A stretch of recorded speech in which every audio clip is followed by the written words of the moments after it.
সরকারি চাকরিজীবীদের জন্য নবম জাতীয় পে স্কেলের খসড়া প্রস্তাব চূড়ান্ত করেছে মন্ত্রিপরিষদ সচিবের নেতৃত্বাধীন কমিটি। পরিকল্পনা অনুযায়ী চলতি বছরের জুলাই থেকেই এর আংশিক বাস্তবায়ন কার্যকর ধরা হতে পারে।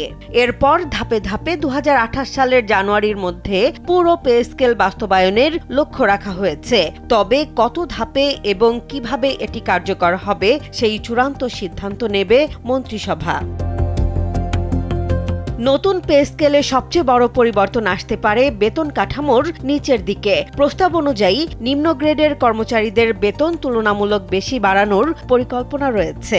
অর্থাৎ উচ্চ গ্রেডের তুলনায় স্বল্প বেতনের কর্মচারীরাই পেতে পারেন বেশি সুবিধা।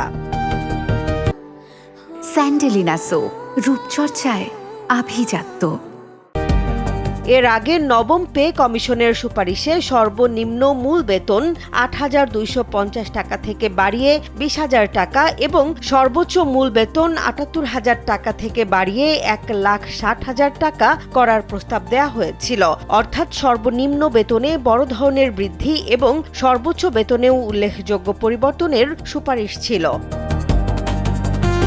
2025 সালের জুলাইয়ে পে কমিশন সরকারের কাছে প্রতিবেদন জমা দেয়। সেখানে সরকারি কর্মকর্তা-কর্মচারীদের মূল বেতন 100 থেকে 140% পর্যন্ত বাড়ানোর সুপারিশ করা হয়। তবে পে কমিশনের সুপারিশই সরাসরি কার্যকর হচ্ছে না। পরবর্তী সময়ে গঠিত বিশেষ কমিটির পর্যালোচনার ভিত্তিতে নতুন বেতন কাঠামোর প্রস্তাব তৈরি করা হয়েছে।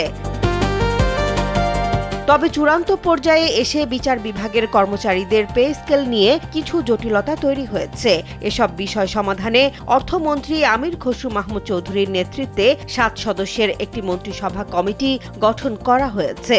কমিটির সুপারিশের পর চূড়ান্ত খসড়া মন্ত্রিসভায় উপস্থাপন করা হবে। 2015 সালে অষ্টম জাতীয় পে স্কেল কার্যকর হওয়ার পর দীর্ঘ সময়ে নতুন কোনো জাতীয় বেতন কাঠামো হয়নি। যদিও প্রতি বছর সরকারি চাকরিজীবীদের নির্ধারিত হারে বেতন বাড়ছে। এর মধ্যে জীবনযাত্রার ব্যয় ও মূল্যস্ফীতিও বেড়েছে। ফলে নতুন পে স্কেলের দাবি আরও জোরালো হয়েছে।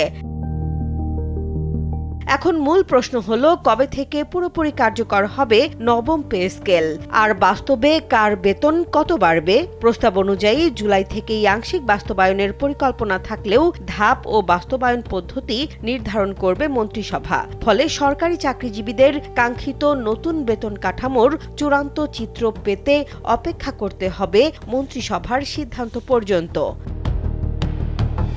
জেসমিন জাহান, কালবেলা।